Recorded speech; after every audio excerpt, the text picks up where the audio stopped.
Michelle. Hello, everybody. Welcome to episode 888 of the Video Game Outsiders podcast. I am one of your hosts, Michelle Messon. What is that? I was going to say, did we prepare anything for this? 888? That's right. We This is did our a 2 show, I remember.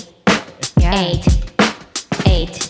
Okay. So are you going to apologize now because I was late? We should have done an 8-bit like something or 8 with like AT, but we have some fun big games to talk about tonight. Of course, we have a guest. Our friend Connor from MMO Fallout, our real games journalist, is here. Also, Amali in our Discord, Ahmad. What's up? Hey, what's up? You tell us. What's going on? What's going on in your world? What's the big exciting news out there? You always have something that's happening out there, especially with like Steam and Valve. Any like, I don't know, maybe we'll get into it for news or anything come to mind for you. We're putting you on the spot, right? What's Gaben doing right now? Is he on his yacht? There hasn't been a whole lot going on with Steam lately. Like usually every time I come on, there's some big new scam.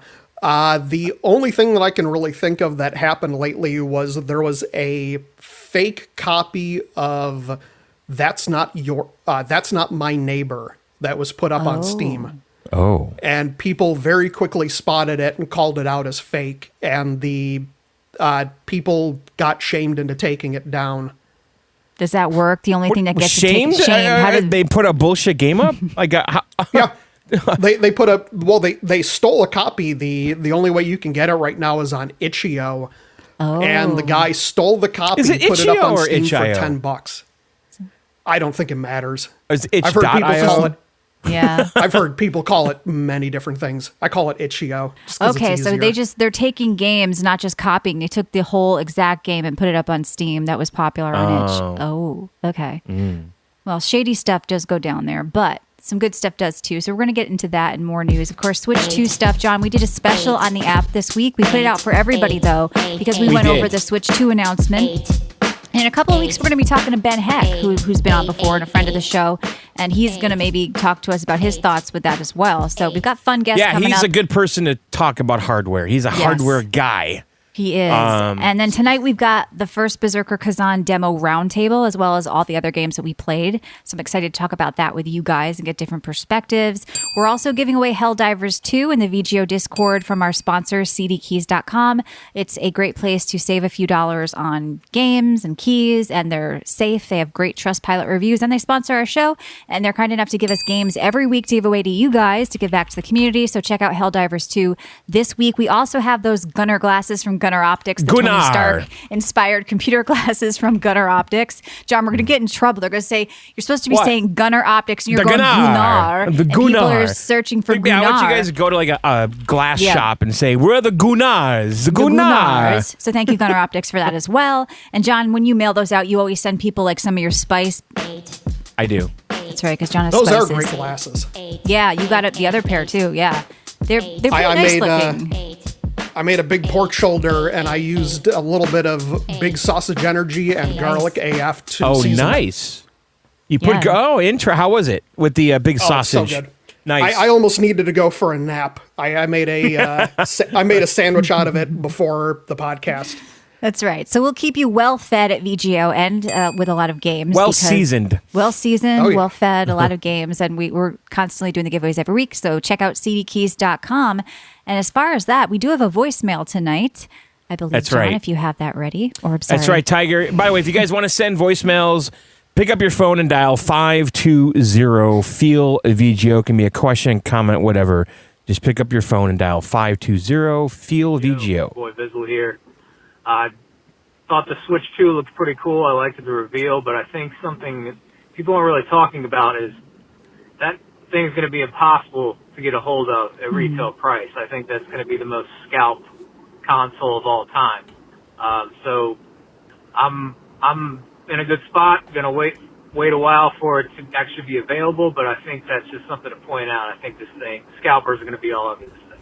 But you guys take it easy. Bye. What do you think? Your boy Visual. Oops, I hope not. Please, no. In some regards, it's kind of fun to go through this lunacy, getting this shit. Well, yeah, right? we got next week. We have the 50 series for GPUs. I mean, I'm hoping that getting a 5090 or even a 5080 won't be impossible. But I didn't even consider the Switch because we were talking about when we thought the release would be on our little special that we did, and we think like there'll be a push before the holiday season, and then like the big bulk of them is going to come out by the holiday. Just in I'm case hoping there for are. like a summer release. We kind of went over the historical release dates for all the consoles. It's kind of like spring to fall, whatever, like early summer to fall. But it doesn't mean anything. But the Nintendo event in New York City, the last, or actually there's 3 Nintendo events. The first one's in New York. The last one's in Houston or something. That's like end of April. So it's got to be the earliest. It would be May. People are saying pre-orders are going to go up April 2nd when they do the direct. I don't know. We'll see. I did register for the New York event, by the way. Good. Go and let us know. Cover it If first. I get tickets, I might go. Good. Kevin says Nintendo was good with the first Switch, so they'll build up for holidays. If not, I we'll mean, see. the PS5 was a pain in the ass to get. Remember that? But that was during COVID and shit, wasn't it? Like so. Yeah. Yeah.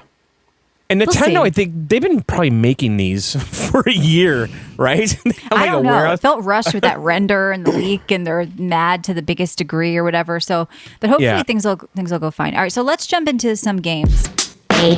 Is that the only thing your song does? 888. Is there any other? Is there like Really, that's all it needs That's to do, it? honestly. It is 888, and I kind of feel like I should have prepared. I didn't. Because we usually do big stuff for weird numbers. There'll only be 1888 unless we get to 1888, but I don't think so. So yeah, we're going to talk about that first Berserker Khazan in a bit together. So other than that, I did play some stuff. I did check out a game called Aloft. It is a co-op sandbox survival craft. You guys know I play a lot of these games, and generally I'm fair with them, but this one I couldn't get that into at all. And I didn't like it so much to the point where I left it a negative review. And it's in early access, but it feels super, super clunky. And that's like the only word I can think of to describe the game. Like the UI, I hated. The graphics are like... It looks like Horizon. Like they tried to the do girl a and everything. blocky version of Valheim because it's also like Viking stuff. And then like there's like this Guess Who crafting system where you have to just Guess combine... Who? You remember that game? Maybe you were too old. No, I know that game. Okay, that's what it felt like. Because you're like, what do I make with this? And what do I make with this? And it's just like the UI for it. You're just shoving a bunch of materials and trying to see what comes out of it. And it just didn't feel good. The progression, when you're doing survival crafts, it's really all about that progression drip. And so games like Valheim and games like Power World and all the other ones I've talked about through the years that I've liked, they've been good for that reason because you want to get to that next thing and do that next step. So this didn't have that going on, but also the chopping felt like shit. The mining felt like shit. The collecting felt like shit. And that's a big part of survival crafts. There's something satisfying about cracking a tree or, doing that. And it just kind of felt like you were missing because you can play first or third person and you weren't like connecting with the chop, John. It almost felt like a bad Fortnite mod. Like, I don't know. Maybe these people can save this after early access. But right now I have to say pass on Aloft. Like it wasn't one for me. Not one to watch. Not Is it one one- to watch? I mean, they'd have to really turn this around. People like it though. It's got like mostly positive reviews. Maybe it's great to get together with your friends and build like a city because there's animals and there's all this stuff. And if you're looking for something like maybe with your family or friends or loved ones to get together and play, I can't judge Like it on a less that. dark Valheim? Yeah, I don't know. I'd rather just go play Valheim again personally, or any of the other ones out there. This one is like maybe It if, kind of like, looks like a Zelda-y Horizon. the feel of it though. It's like it's The hard to gliders explain. remind me I was of going to Zelda. give an example, but I'm not going to. Yes, so you're going around from different like islands in the sky. Floating, yeah. Yes, that's the whole thing. There's like floating islands and zones in the sky. And I'm sure like that aspect is cool, but everything else about it, I couldn't get that into. So I have to say skip Aloft. All right, but there was a game I was super Did addicted you to just this week. yawn? No, that was Connor probably, yeah. He's got that was me. what mic do you use? Because it picks up like everything. So we're gonna let's guess the sounds coming out of Connor's room. That's a new feature right now. So I've heard what else going on? Wait, you have a cat, right? I thought I heard a cat at one point. I'm just I hear No, there's no cat here. a dorm fridge. Okay, there's a dorm fridge. What else? No, I'm just teasing. I've been trying to mute my mic. I have a suit attack mic. What is that? What? It's like Should a I know Russian? what that is? What is that? A suit attack. Yeah, I feel like I should know what that is because like we do a podcast, John, but I don't never heard know. of that. I stay in my wheelhouse. What- I what had is a that? Shure Where did mic, you I get had that? a Yeti. Is that an I Amazon just got find? it off of Amazon, probably. Yeah. Oh. There are some good mics on Amazon that sound like Now, do you have an island in your kitchen? No. Okay. I have an island in my kitchen, John. Why? Okay. What do we? I don't know. Make a joke or something? No. Are you setting us up for something? I don't know where you're going. I don't know where the either. punchline is for this. Above ground or in ground poll. Just we're auditioning right. new guests and stuff. Well, Connor, you are a frugal guy. You're always talking to us about like the things you're cooking. Like he'll for food I'm for the very month frugal. he'll spend $5 and like eat all month on it. All right. I treat the Discord like it's my Facebook page circa 2006. I just post whatever I'm eating. Yeah, he's constantly posting food, John. And it's pretty like I don't know. I'm not gonna say cheap food. I'm gonna say like he'll stretch whatever that food is and make a meal out of it. So if you want good food tips, come to talk to O'Malley in our Discord. But this Sudafed mic, I don't see this anywhere. Like, what? I think it what was is removed by this the brand? government. I think there's a Sudafed? Sudatech. Wait a minute. I did cover a cheap mic once. How do you S-U-D-A? Do we have to do this live on air right now, John, for you to explain how to spell it? Is I've this never really heard the of this best brand. thing? SUDA Tech. I posted the link to it in. Wait a minute, that just looks kind of in the, professional. chat. It's got a little arm. It's got like a. No, we are not sponsored here, but anyway. Oh, Pseudo Tech. Okay. Pseudotech. $44 for the whole kit. Christ. Get a $99 Blue Yeti. These are great mics, especially with G I Hub. have All a right, Blue Yeti. let's move on, John. Come on.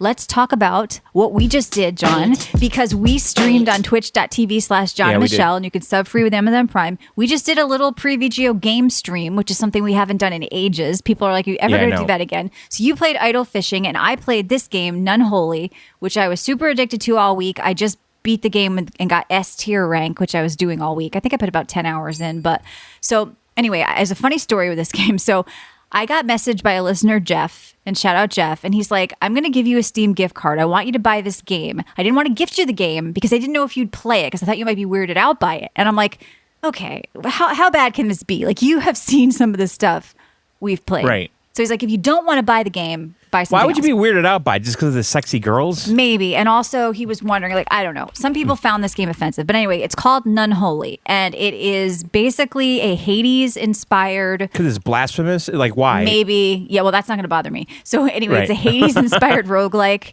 with sexy nuns, like anime nuns or whatever.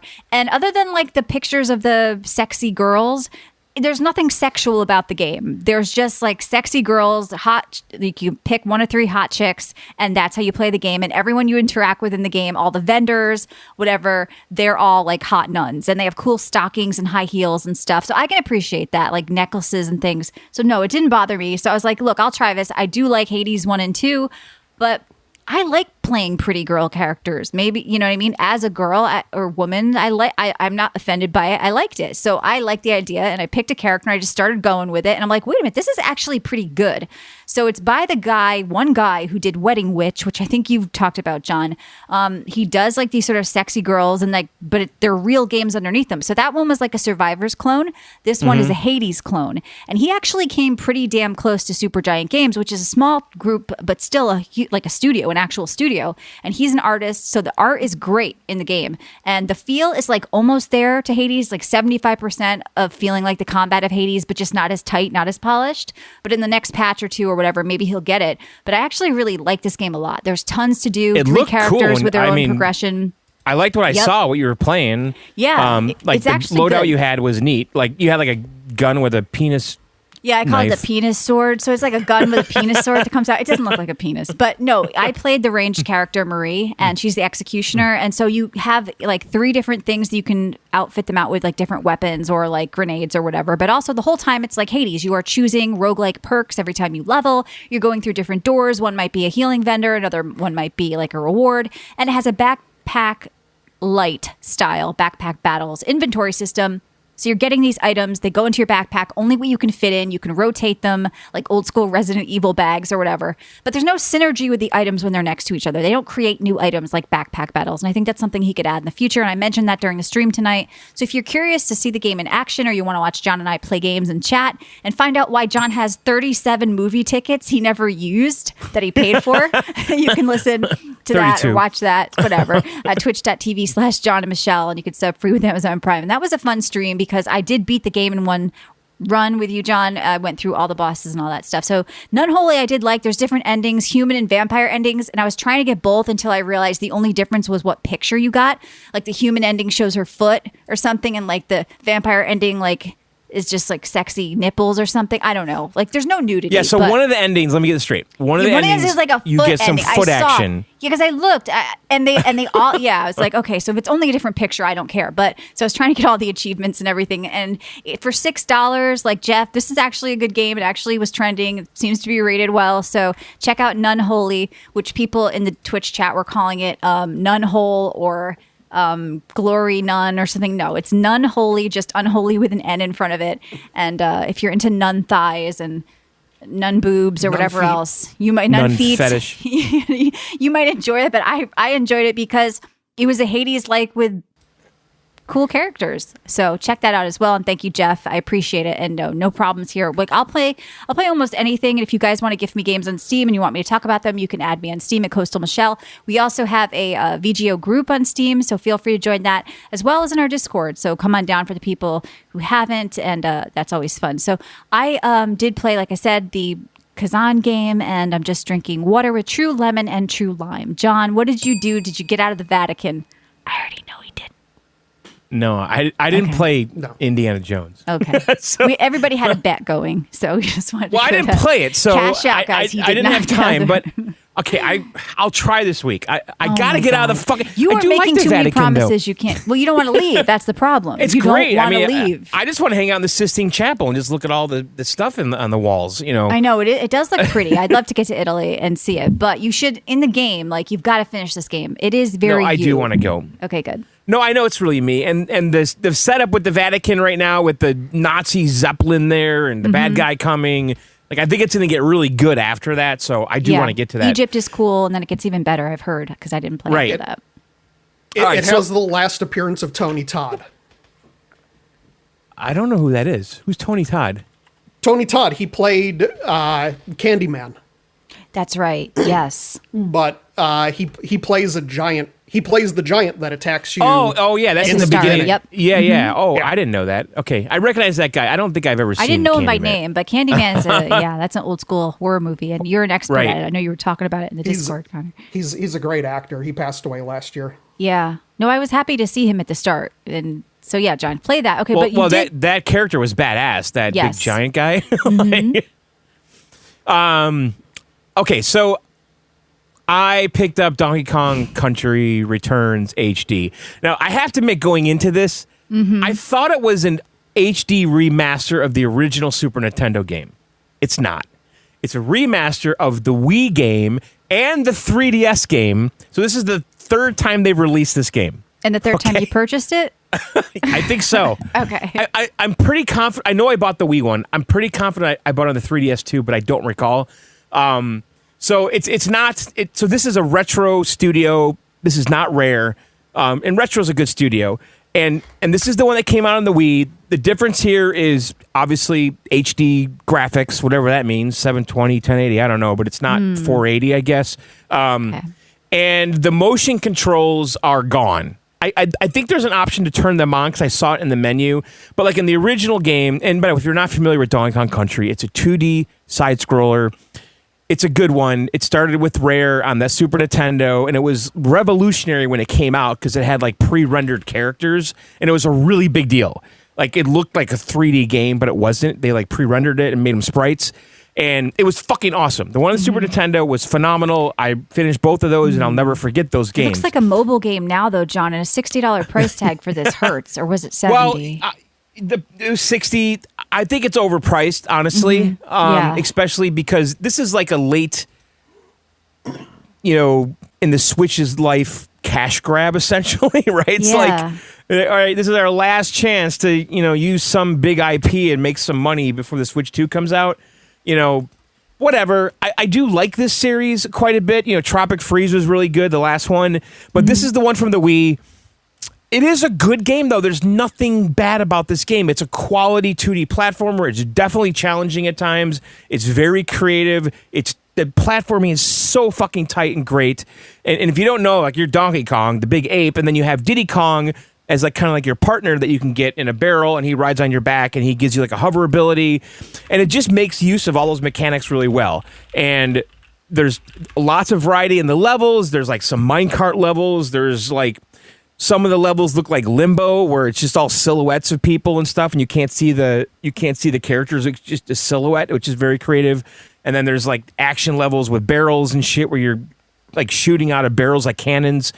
It's a good game, but I already bought this game at least once. Mm-hmm. Maybe this might be the third time I bought it. I really don't know if I played the 3DS one.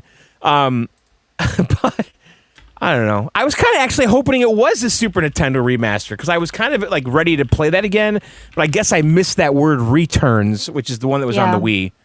I would never do what you do. I have to give you credit, though, John, because I know you partially did it for the show, but also you are a Nintendo fan, and you do have love for Donkey Kong. But the idea of buying physical stuff and then trading in over and over. That's why I really do like having that library, the digital PC library. I bought it once and it's go. And Microsoft's doing free upgrades with a lot of things too, right? If this was a Microsoft property, you would have gotten some HD upgrade free. Yeah, for sure. And well, I guess this game will work in the next Switch. Right. Supposedly. And if I bought it digitally, it would work too, supposedly. I don't know. Listen, it's a very good game. There's nothing wrong with this game. It's just that it's already been out like twice. Should have been $9.99. It's quality though. It looks wait good. A minute, I hear a car backing up. Wait a minute. You can hear that? Up. I can barely hear that. I have good ears. So Connor has Amazon coming to the door. We have a delivery coming, a new mic. He is getting rid of his Sudafed mic. No. Are you a Nintendo guy at all, Connor? Because I haven't heard you talk much about them. I'm kind of a Nintendo guy. Okay. See, now I can hear it. Don't worry about it.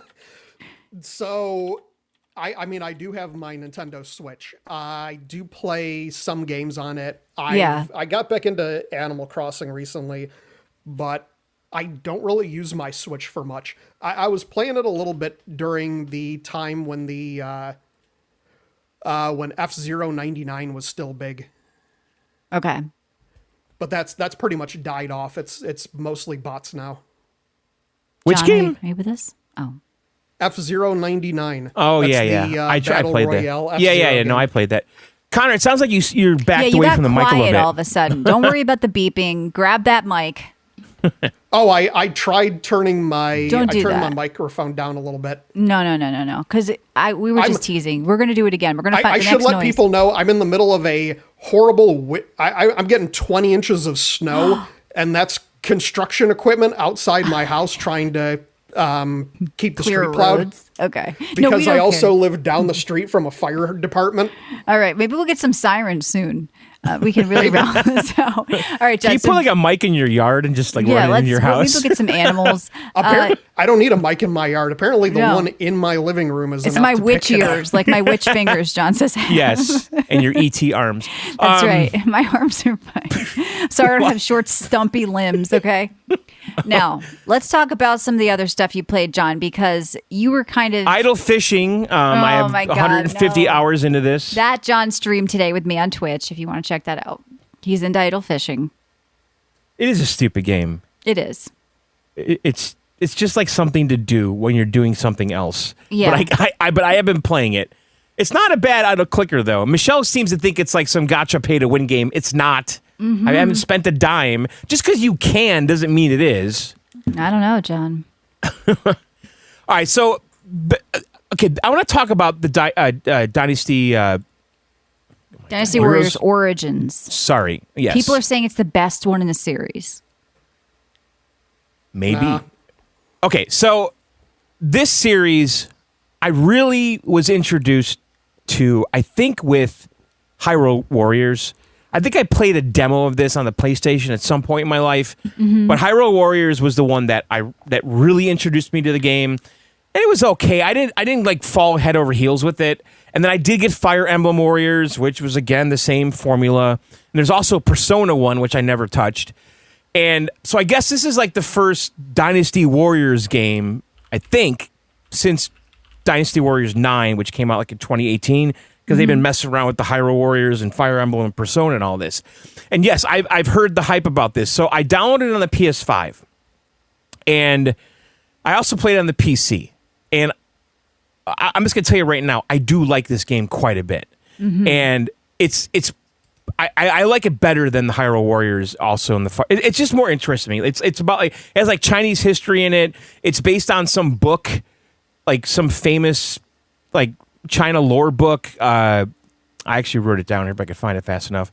But it is based on the Romance of the Three Kings. Is a Chinese historical novel. So it's got like history. It's based on famous literature, and it is a war game. It's like just think about like a battle, a Civil War battle. Yep. Where you're just throwing bodies at a problem. It's like go into that fort. All right, we need 5,000 men to go. But I just saw him swing his arm and he knocked out like 100 dudes. So yeah, that does happen. So what it is that you're like this like unknown guy. He doesn't have a name. He has amnesia. You know who the fuck you are, and you're like this new hero, right? And so you're thrust into this army, and you're kind of a general of a troop of men, and you can basically control this large volume of warriors. You could tell them to do like volleys of arrows. You could tell them to charge. You could tell them to circle. And then you also have a squad of generals that are on the same side as you with their own men. And so what you're trying to do is basically just clear out the map, get to the end, and take out the big boss. At least that's what the demo does. And if any of your generals that are on your team die, it's game over. And so while you're doing this, you're on these huge battlefields. It's the sheer volume of people on the screen is pretty bonkers, honestly. And it runs really smooth on both PS5 and the PC. And also on the PC, I do want to mention there is a Steam Deck mode on the PC for quality. Cool. So I don't think I've really seen that on many games or any at all. Like you can go in there and do like low, medium, high Steam Deck for the settings. That's good because it should change the text too, because you're always complaining like the text could be wrong. Yeah. Right.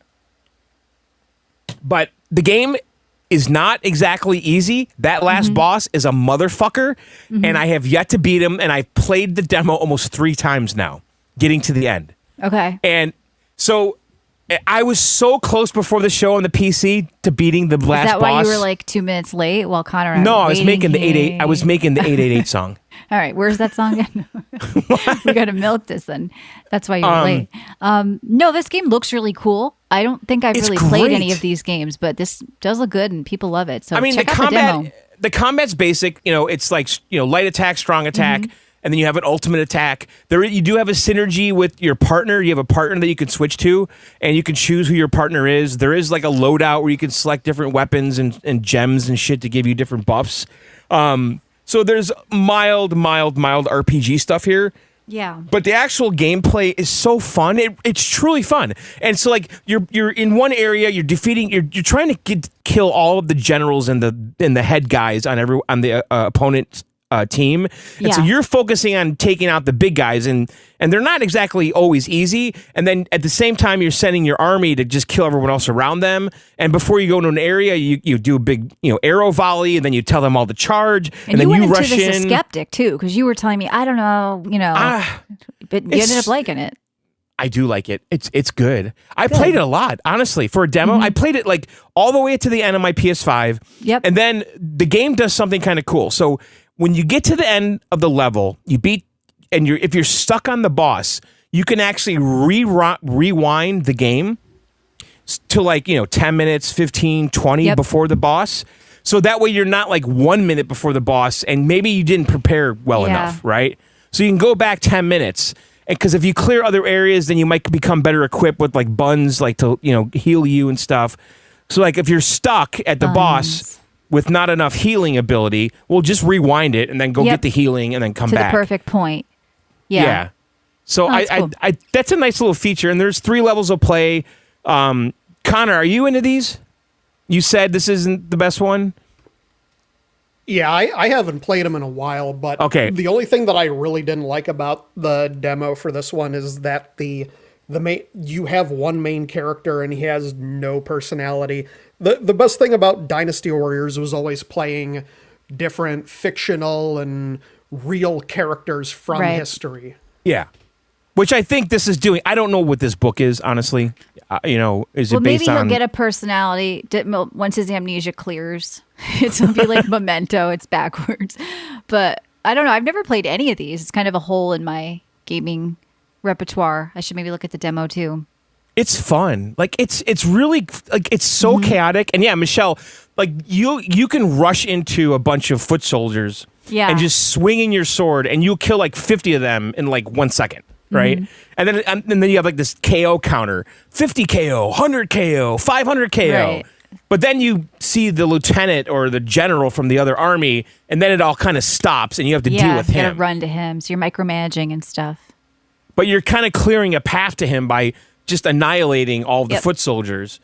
And then you're also, again, you're managing the map. It's like, oh, there's a crisis on the other side. One of my generals is in danger. If he dies, I'm going to lose. So then you rush over to where he is on the map with your army and then take out that, person that's giving him trouble and then move back to the other place. Yeah, it's good. The controls are a little clumsy. I kept getting on my horse when I didn't want to. Like, I want to really rebind the horse, because to get on your horse, you press L3. And that's really easy to hit when you're frantically trying to do shit. Did you like it better with mouse and keyboard? No, I only played controller on my PC. Okay. I didn't try mouse and keyboard. I should try that. I don't think I would like it, because it's a third-person hack and slash combo fighter. Right. It's really a controller game. Okay, so what else are you drinking? And I'm gonna buy this game. I already decided. Hang on. Keysight. Maybe CD Keys. Maybe. Check out our sponsor, CDKeys.com. I'm thinking if this is a cheap CD key down the road, it'll probably be. Or we can ask. We can ask for one. Yeah. That's part of... Because...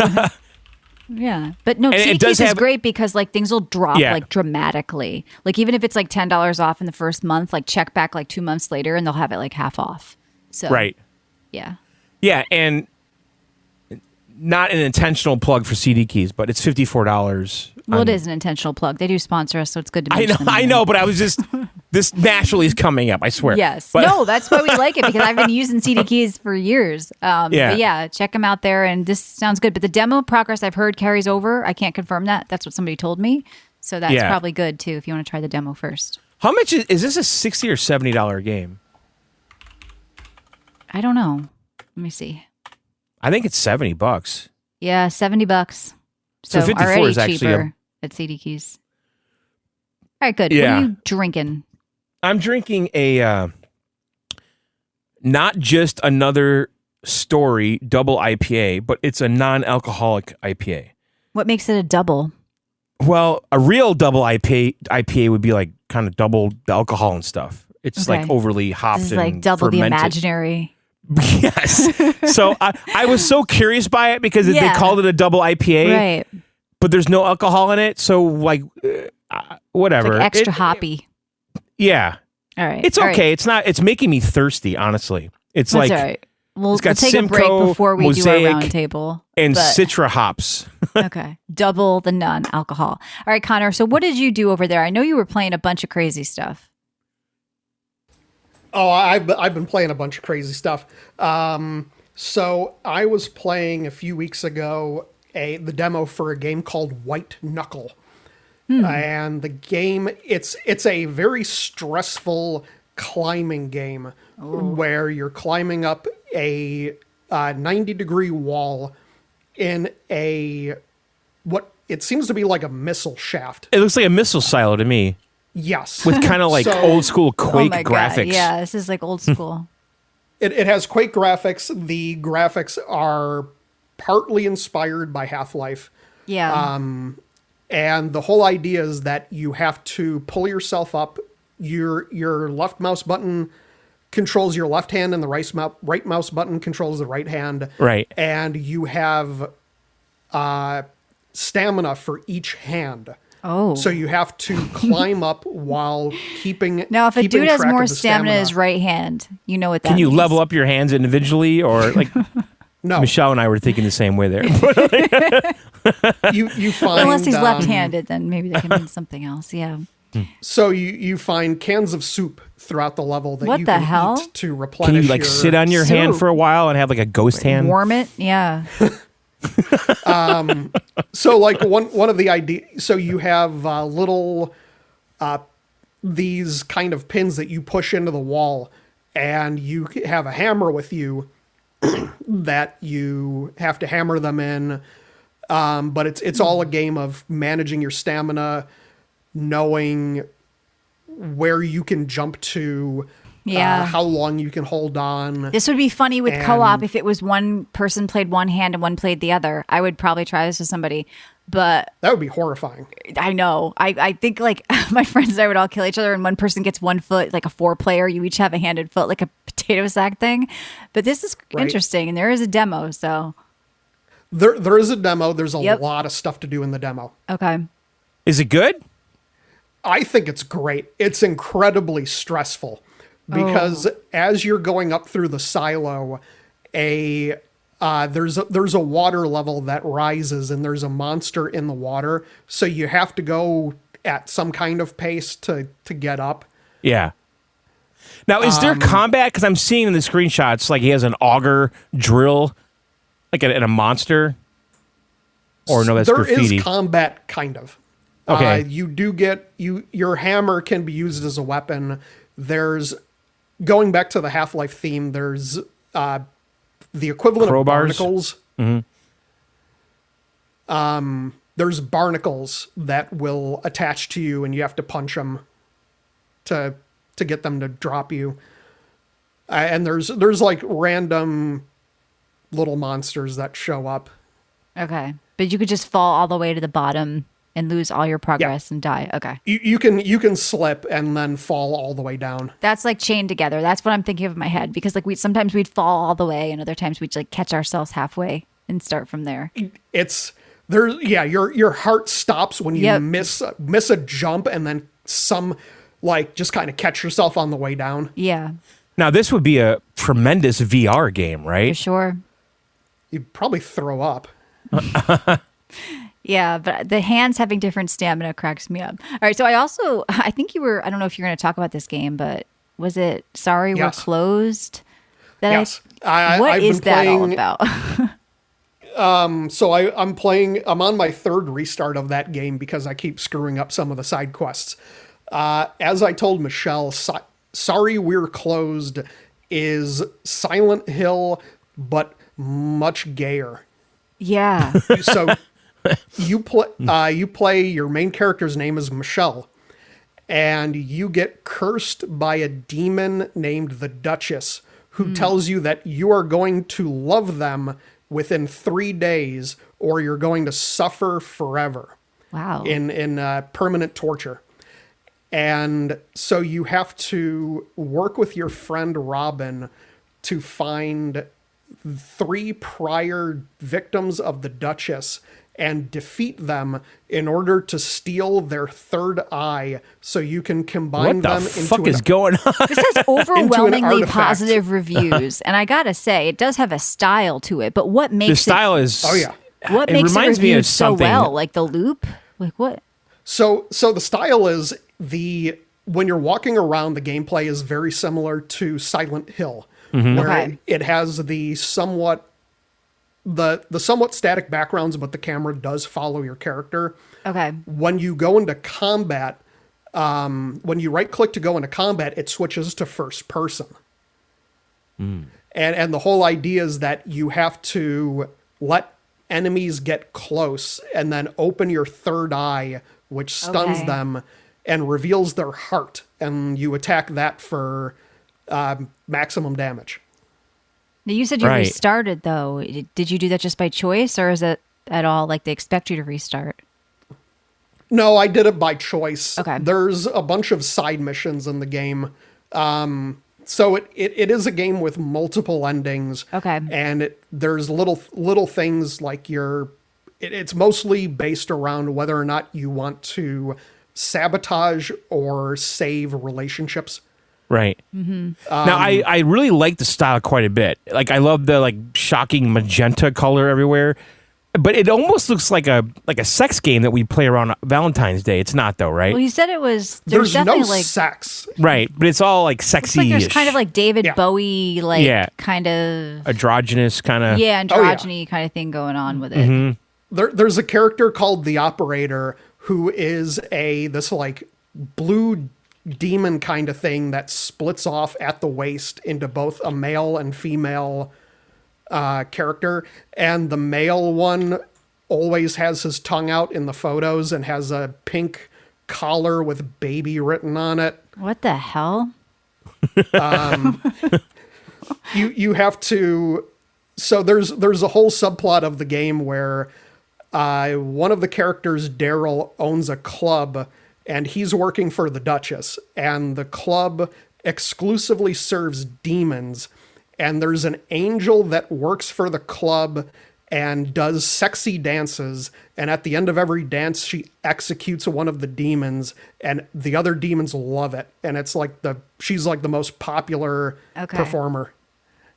I mean, it's definitely got style. I'll give it to you. And it's very well reviewed. So there's a demo for this as well. Sorry, we're closed. And it looks like the world's like ripping into two different, like, what is that? Is there so like a dual world? You hit the space bar. It's basically, it's like Silent Hill, where you have the demon world and the normal world, and there's certain, you use that to complete some light puzzles. Phasing. Like you might see an ID card that you can't reach in the demon world because it's covered in thorns, and then you switch back to the normal world and it's just a regular locker. Okay. Yeah, I like the style. It's the horniest game I've ever played that doesn't actually have any sex in it. Okay. Maybe it's even hornier than Unholy, because all I had was like knee highs. Like you've got some real shit going on. Is it Persona? It reminds me of something visually. It's driving me crazy. I don't think it's Persona. I don't know. No, not Persona. Mm-mm. The colors I know what you mean about it, but I can't put my the only thing I think of is like David Bowie for some reason, like with the stars on the ears and all that. But yeah. All right, what else? Anything interesting? I've also been playing. What have I been playing? I ended up playing Spamware. That was a good one. Okay. I played the demo for it. So Spamware, it's a game where you're a prisoner in a prison, and you're serving a sentence of 30,000 hours. Oh. And the prison puts you in a program where if you help them identify spam and marketing on TV, email, and through the phone, they knock off 50 hours of your sentence every time you put in a correct report. Okay. So like in the demo, they give you a television that has like 4 channels on it. I turned the channel to 1, and it was displaying a video of a beach just with a phone number at the bottom of it. So I picked up the phone, I called the number, and the person who picked up was like, "Congratulations, you won the sweepstakes." So I had to take the phone number down, report it as spam, and that I do that in real life all the time. Knocked off I'm sick of these fucks. Who do you report it to? The prison. Call the police. So that's a 3.4-year sentence, by the way, 30,000 hours. Yeah. So I like the terminal, with the text-based interface on the old PC. I do have a soft spot for games that do that, like the text like console terminal-based things. Yeah. Like just a good old basic prompt. Mm-hmm. Like, so are you going on the computer then, like going on websites, or? With the computer, it's email. So every day you get a certain number of you get like random emails over the course of the day, and then you might get phone calls incoming, and you just have to figure out what's spam and report it. Now you have a mattress in your room with no sheet or blanket. Well, you're a prisoner. We don't know what country this is. It's not like Norway where they put you up and your in a furniture nice are wood crates. Mm-hmm. Yep. Fine, so did you get out of jail? No. The demo only gives you like it gives you like one of each example for. Oh, I see. That's a pretty roomy jail cell, though. What did you do to get in there? It is. I don't know. But something very bad, John. Because this looks pretty seedy. If this is the United States. Doesn't look like it, though. Got a little bit of a voyeur tone to this, too. Yeah. It's got a little bit of an Eastern European vibe to it. Yes, I think so. Yeah. So, yeah, another demo for that spamware. And, all right, anything else? Sounds like a job. Yeah, it is. It's prison work release stuff. Connor, what's going on at your site right now with MMO Fallout? Yeah, what's been your most popular article? Something about PoE? What's poppin'? I don't know. They did, Path of Exile did hire a bunch of customer service people. Yeah, because they were flooded, right? Because they've just so many people playing PoE Just 2 support versus tickets? 1. Yeah. Support tickets. They said that they had Do a people ever backlog of call 500. in and say, I can't? No, they don't have They that. said in have a blog an email post thing. they had a backlog of 545,000 customer support tickets. Yeah. Quite a lot of people are playing compared to the first game. My big thing on my big article on MMO Fallout right now is Jagex is apologizing because they put out a survey that pissed everyone off. Explain. This is the RuneScape developers. Okay. So they put out a survey about ideas for monetizing the game in 2025. And Jagex, if you don't know, they've been, for the last 10 years, they've been ridiculously monetizing RuneScape. They tried a battle pass and the community hated it. They tried loot boxes and the community hated it. The game has probably thousands of dollars worth of cosmetics. But they put out this is okay. I don't know if I played this, but this is an ancient I fucking played old school RuneScape on MMO, right? Like Steam. this is like Simple Life and Asheron's Call and like EverQuest, right? Like that era, correct? Yeah. Yep.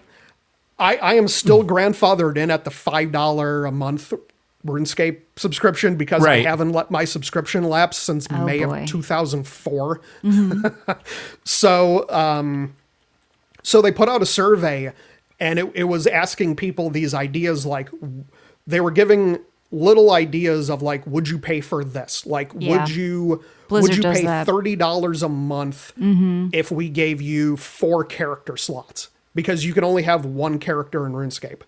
Right. That's crazy that it's that much pitched- every month. So do you think people are still playing this, or is this just a social game at this They point? do. Like, are they really playing it, or is it just a social thing? I don't know. Well, old school RuneScape has overtaken RuneScape 3 with player population because everything in that game requires any update they do to that game that isn't some crucial bug fix has to get a 70% community approval before it can even be put in the game. But I kind of want to play read this. Jagex's Honestly, financials I every day. tried it. It wasn't bad. 6,000 all-time peak on Steam, RuneScape Old School. Yeah. Right now, 1,000 people playing. I mean, I wish I was around. I didn't play it when it was popular. I probably. I don't wouldn't think I into did it, either. but- Like I was playing Asheron's Call and EverQuest. Oh, everyone. What? Everyone is off of Steam. Oh, okay. Like, So it doesn't count on there's- there. Okay. So there's 108,000 people playing RuneScape. Now, Classic Zoltan asked, right now. you've been paying $5 a month for the last 20 years? No, I think you said. I have. Oh, you have. Okay, and you're not I- that. I- Yeah, young. but I- that's You've as been doing bad it as since you were a me little with kid. WoW and you. Yeah. I mean, I know. I've been paying for WoW for 20 years, but it doesn't Yeah. look like this. So And they go through and update it. Yeah. This looks like a Right. game I played back in 2000. Still, Right. I don't know. That's crazy. There's 133,000 people on RuneScape right now and 103,000 on that's old school. crazy. $1,200 We for should 20 play years this. of gaming, though, isn't bad. I did play it. I've played it I before. know, but we should play it now and stream it. I have 8,000 hours in RuneScape. Yeah, I've got years in World of Warcraft, so I feel like even though I whatever, that's interesting. So they started pitching ideas like, well, what if we put in-game ads in a non-intrusive way? Like billboards? And what if we started removing content available for free players? And what if we gave members a reduced AFK timer? I mean, I get this conundrum because it's like when they started this game, even the reboot of the old school one, the business model wasn't there yet, like that we have now, where people monetize things right from the get-go properly, right? So the community's spoiled, basically. Yeah. And they're saying... They spoiled the community because RuneScape's thing for the last 20 years has been weekly content updates. Right. And that gets expensive. Yeah. The guy who created RuneScape recently launched an MMO, Brighter Shores. I heard of that. Mm-hmm. Is it bombing? Which is basically what RuneScape, like what he would have done if he had kept ownership of RuneScape. It's not bombing, but it's very much early RuneScape where it's mindlessly grinding the same thing thousands upon thousands of times. Okay. Is it fun? It's got mixed reviews kinda. now. People don't love it. It doesn't look like, but maybe. People are over this. Like, they want it to be automated if you have to grind this much stuff. Right. Like, people were doing it in, like, Black Desert or something. Like, everybody was botting or whatever. Yep. But no. I have been... They're experimenting with the idea of letting people host their own official private servers for the game, which I like the idea of. Yeah. Is that when the sex mods come out? Well, yeah. if they take it down, they won't take their down. There's down either. I've heard that's good. Like some people don't allow private things, and then when they take the servers down, you're forever screwed. Like I think Suicide Squad just got into something like that because they're like the game's going offline, but we won't let you host your own matches. It's like a way to say like the game is dead, even if you own a physical copy. If they take all the servers off and they don't allow you to host your own, it's kind of a way to kill the game, and people want that freedom. I think the online co-op might be dying, but they did patch in offline mode for Suicide Squad. Okay. For the 7 people listening who care, you guys can now play again. You didn't lose your game. Thank you, Connor. All right, what are you drinking over there? I am drinking a Dr. Thirsty. Nice. Yeah, you've been saying that you liked it. And you got the Ninja Thirsty. So Wait, that's I've one of the had things that. from that? Oh, wait. You have not had this. No, this is from his Ninja Thirsty. Oh. I remember like back in the 80s, maybe 90s, like there was all these fake Dr. Peppers, like Dr. Sheeny and... You're thinking of Dr. Pop. You sound like an insult. You just call me a Sheeny? Dr. Bob. Yeah. I don't think Dr. Sheeny is a real drink. No, I don't think it is. No, I think it is. What does Sheeny even mean? It was like something Dr. There's Dr. Thunder. Yeah. I've had that one. I think is that a Walmart one? I think maybe? it had Doc Pop too. No, that's one of those like Dr. Poppy or whatever. They're Dr. fake ones. Sheeny. Stop saying that, John. Why? What does that mean? Is that a bad word? I don't. Yes, it's a derogatory term for a group of people. Okay. Watch. Was it Clerks 2? Yeah, Clerks 2. Yeah. Okay. He'll know. They shouldn't have made a Watch sequel. Clerks 2. It'll teach you what that word means. Okay. John has just seen Demolition Man, so give him time. No. He's Listen, missing I was a stuff. 90s indie movie nerd. I've seen Kevin Smith. I think I'm well aware of that. All right. There's Dr. Bull, Dr. Choice, Dr. Perfect, Dr. Bob, Dr. Wow, Real Doctor, Dr. Thunder, Dr. Right, the Doctor, Dr. Skipper, Dr. Stripes, Dr. A+, Mr. Pibb. Mr. Pibb. Not a doctor, though. He's just a guy. Yeah, and you have to be a real doctor. You can't just say you're an MD because anybody can get an MD. Certificate. Yeah, you want to a real PhD. I've got a PhD in women's studies. You're not a doctor. That's why I go for the Mr. Pibb. He doesn't pretend to be a doctor. Pibb doesn't give a shit. He's just keeping it real. Yeah, he's like, I'm just a guy. I'm just a guy. Yeah. I'm just Mr. Pibb. What do you want from me? I didn't say I made good soda or it was healthy. Well, that's better than Grandpa's Ashes, which you're usually drinking, Connor. So I drank Grandma's Ashes earlier today, but it's kind of late for that right now. It's 9:00. Yeah, you've got all those like energy drink deals that you got from your site, right? They send you all that shit. You're brave. Yeah. You're brave. All right. Good. Let's jump in. I'm excited for this. This is our episode 888 roundtable. That's right. We have the first Berserker Khazan demo. And if the guy sounded familiar, same voice actor Clive from Final Fantasy 16. Oh, really? Yeah. So what's the story with this game? Who makes this? Where did it come from? What is this game? People who made this only have one other game, and it's nothing like this. Okay. People are like, this is crazy that they're attempting a, quote, Souls-like after the last game. Do you know what it was, Connor? Because I I'd never heard of it, but it's not on the tip of my tongue. They did like a little like anime fighting game sort of thing, I think is their other game. Oh, Dungeon Fighter Online? Yeah. Just like a big, I don't know, big change That's for been them. a big game for years. Okay. I've never played it, but people were not expecting like this to be their next thing. So it is a quote, Souls-like game. It is. That game looks like Double Dragon or something. Dungeon Fighter Online. Cel-shaded, but the world isn't as cel-shaded as the character. So you know what? Kind of two styles going on. You like that? Okay. I didn't play, I'm sure, nearly as much as you guys, but what I played, the graphics and the style and the world, I liked quite a bit. We'll talk about the gameplay in a second, but the environments, it's linear, but like the environments and the scope and the feeling and the mountains and the snow and the characters, And the voice acting and the mood. I thought it was fucking tight. Cool. Like, yeah. Which voice actors did you use? Because I used English. the Japanese voices. Oh, okay. I didn't. Yeah, it's I played Japanese voices, but English subtitles. Okay. Well, that makes sense. Yeah. You don't want, unless you're speaking Japanese, you don't want Japanese subtitles and Japanese voices. Which is the way to go. Yeah. No, it is. Usually Probably, the Japanese. maybe. But the guy who did Clive from Final Fantasy 16, I forget his name. He's good. And I was like, I know that voice. That's Ben Starr. Yeah, he's good. So I think like either way, you can't go wrong. Like it does feel like it has production value with the sound, the music, the looks, the voice acting. So off the bat, I was sort of impressed. And the demo is long, but does carry over. Now I know you played about 3 or 4 hours, Connor. I played an hour myself on PC, and then I played about 2 hours with my sister on PS5. So this demo is out everywhere. I believe even Xbox too, right? You can. They don't plan on taking it down, I heard as well. So it's coming out in March, but you can, if you're liking what you're hearing, you guys can go check out the demo too. So let's talk a little bit about it. Kind of our first impressions. John, you covered the graphics, the sound. How do you want to do this here? The combat, I mean, it's Soulsy.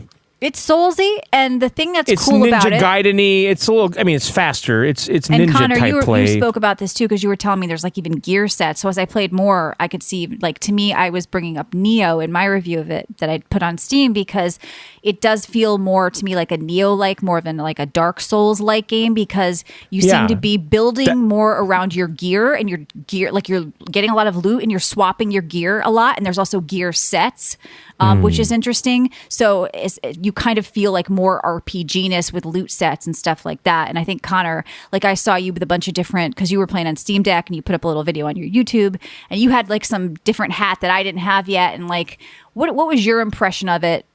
Kind of like, I don't know, as far as like people are just slapping, it's a Souls clone on it. How did you feel that was true or not true? I didn't feel like it was. It's Souls difficulty with the bonfire type thing. They made it easier points. in this demo versus the first demo, by the way. So, they did. And you were talking about the difficulty because there's like a system. Why don't you explain that to people where like even if you're not great at these games, you could still play. So they have a lot of things that it gives you. Like they made the bosses less of a waste of time, I guess you could say, where when people get beaten by the bosses, they kind of go out and they farm. But after you beat the Yeti boss, you start getting there. It opens up a skill tree that you level up just by doing combat. So when you get to the Yeti boss, the further you get killing the boss, when you die, the game gives you a payout of Lakrama, which is the soul currency. And while you're fighting the boss, you also get experience in your skill tree. So even when you're getting beaten by the boss, you're still leveling. Getting better in some way. Yep. I did notice that compared to the Souls games that I've played, that the blocking, it's a lot easier to pull off perfect blocks. And I had an ability that reflected damage on a perfect block. So it made the bosses, because in a lot of these, the bosses kind of like they just attack you over and over and over again. And so it made it so even when I was just on the defensive most of the time, I was still doing damage to the boss. Right. Yeah, I don't think I feel like there's more openings between attacks. There's more instances where you block block the enemy's attack and it exhausts them faster. It didn't feel as cruel as a lot of the Souls games that I played. Yeah, I would agree with that. I think if you're someone who plays like a lot of Souls-like games, you're not going to find this that difficult, but you'll be able to just go through and not have to do what someone who's not as good as them would maybe do, is make multiple attempts at the boss, just slowly getting and building themselves up. John, what did you feel as far as the difficulty, and how far did you get? Did you kill the Yeti? I played for about a half hour before the show, and I beat the first mini boss, or you want to call him, and then I had like 1 ounce of health. Okay. After I beat him, and I'm trying to find fucking healing pots everywhere, and I couldn't. I was trying to find somewhere to save, and I couldn't. And then I turned the corner, and fucking 2 guys bum rushed me. Yeah. I died instantly because I had no health after that battle. And I'm like, I don't want to do that again. Yeah, then you didn't even get to see the Yeti guy. But there's like an exhaustion system as well. And a lot of people have been comparing some of the actual technical combat stuff with like to Sekiro, with like just the way. See, I felt it was more fast and Ninja Gaiden-y, which is. Well, you start up with dual weapons, then you unlock is it the Great Sword? Right. Is that what it's called, Connor? But to me, The like, broadsword. Broadsword. Okay, because there's like a bigger, and then at the end there's like another weapon. There's 3 different things you can choose from, so you can probably have different play styles. Dark Souls to me, correct me if I'm wrong, and I used to stream this game a long time ago. It seemed very slow and deliberate, whereas this seemed more like Ninja Gaiden to me, like fast and combat jump. You can't, not really jumping around, but right, like it's just faster, like the Neo or whatever. Yeah. Like when you unlock the skill tree, there's actually skills you can unlock that give you combos while you're sprinting toward an enemy. So it definitely, you can play defensively and kind of turtle, or you can play very aggressively, and it does reward both. Yep. Yeah, I think that's a good point, because it's going to play slower with the broadsword, John. But I like faster kind of weapons and stuff. So I was enjoying kind of with the double weapons or whatever. So W2M says it doesn't feel as hard as the usual Souls, like much easier to block quickly on movements. Yeah, I would agree with that. And like I said, I had heard that the first demo that came out was more difficult, and they took the feedback from the player base, and and I think that's okay, because it's going to probably get more and more difficult too, and they want people to. Now, were there different difficulties? Because I didn't look Okay, so once notice. you beat the first boss, you can unlock, quote, easy mode. So I think they want it to be accessible, because I think after that, the difficulty starts ramping a little bit, but they want it to still be sort of an accessible game throughout the whole thing. So I'm totally fine with that. Like, I don't think it's like because it's a cool game outside of it, difficulty. I like how they did that, because the Yeti boss, like, he has a bunch of grappling and throw attacks, but the game makes you beat him before it's like, you want an easy mode? Because I think if it was available right at if they let you change That's interesting. Before the Yeti boss. It's like you got to earn your right to take it easy, buddy. Right. And that's where they feel that they can start ramping it up more, because I think like after that it ramps up a little bit, and so they're like, well, if it's ramping too much for you, just stay at the same level you were kind of at.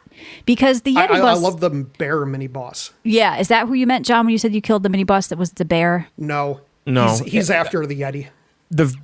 The first, the first kind of big dude you encounter is what I'm talking about. I don't remember. I honestly don't remember. I'd have to go watch. There's It's like super a early. mini Yeti that you kind of come across. Okay, yeah. This is a big ice guy. You'd know him if you saw him. Right.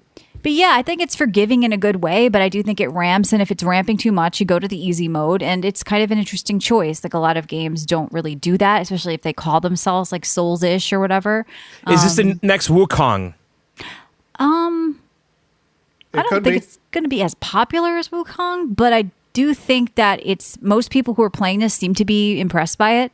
It's getting pretty well reviewed. Honestly, these type of games, not my bag really. I played plenty of them, fine.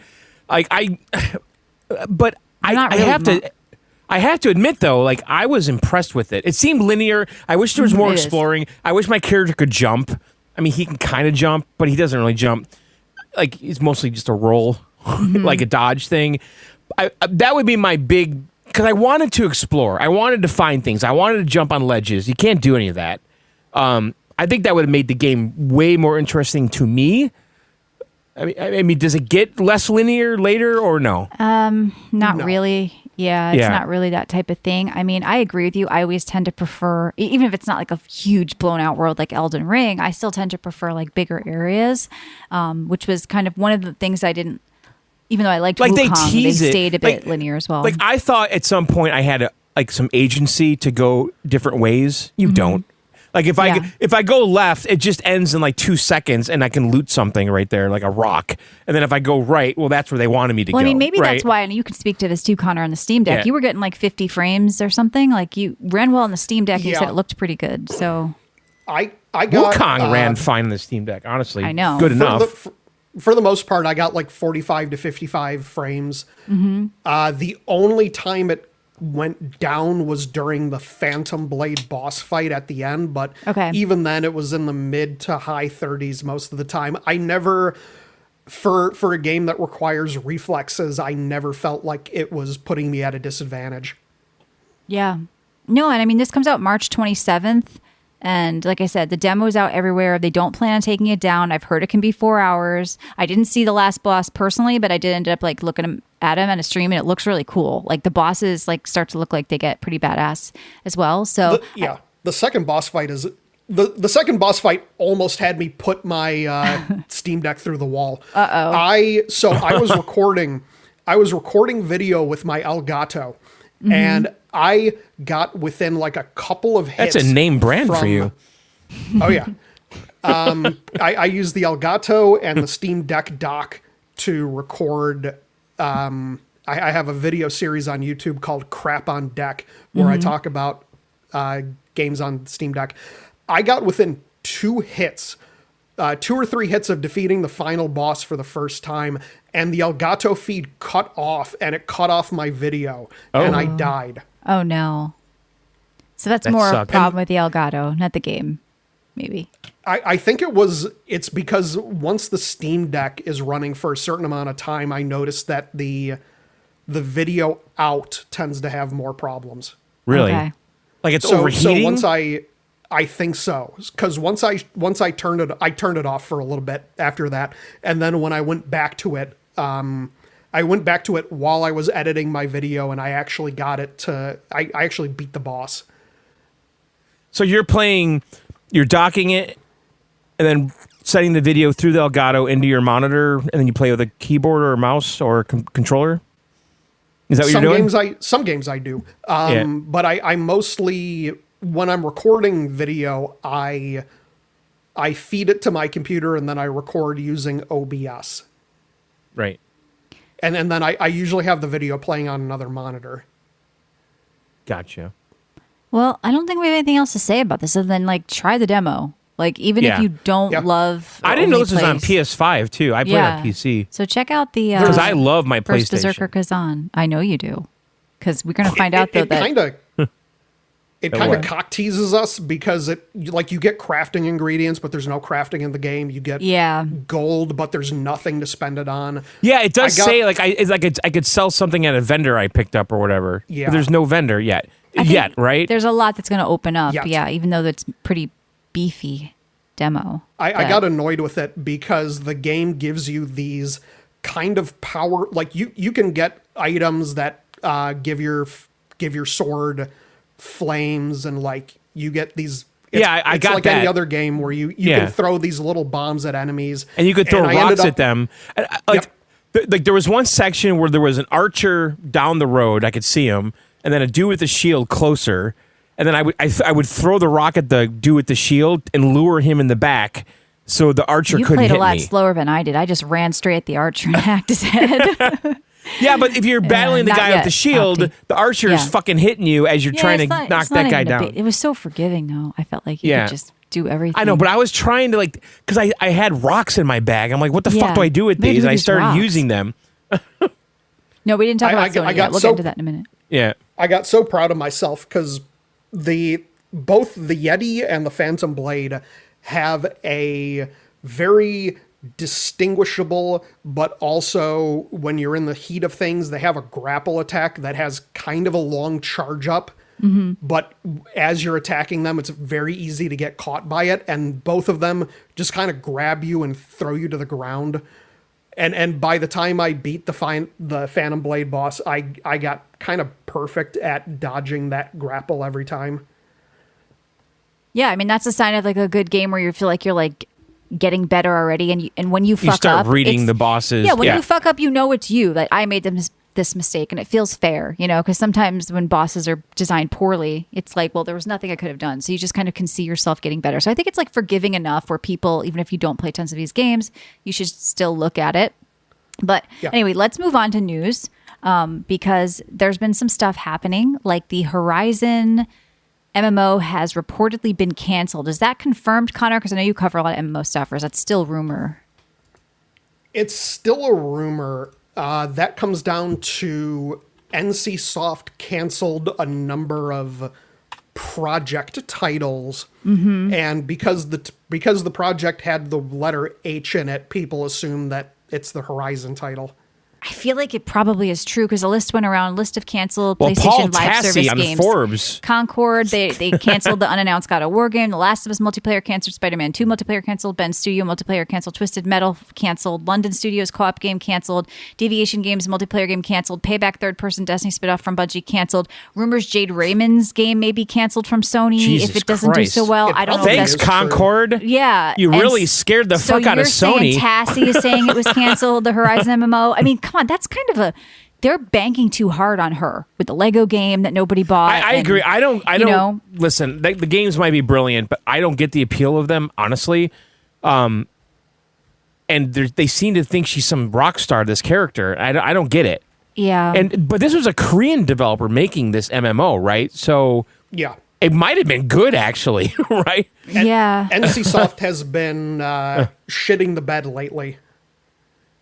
Oh yeah. They put out Blade and Soul 2, in Korea a couple of years ago, and it actually knocked like 40% off of their stocks within a week of it coming out. They put out Throne and Liberty, which Throne and Liberty performed so badly that NCSoft stopped reporting game-by-game sales for like the first time in 13 years, and then they started doing it again because investors shamed them in a call, but they have refused to list how much money Throne and Liberty has made. I mean, I played the demo of Throne and Liberty. It was really beautiful, and it didn't play that poorly. It was almost like a Korean version of like New World or something with the different weapon swapping, but...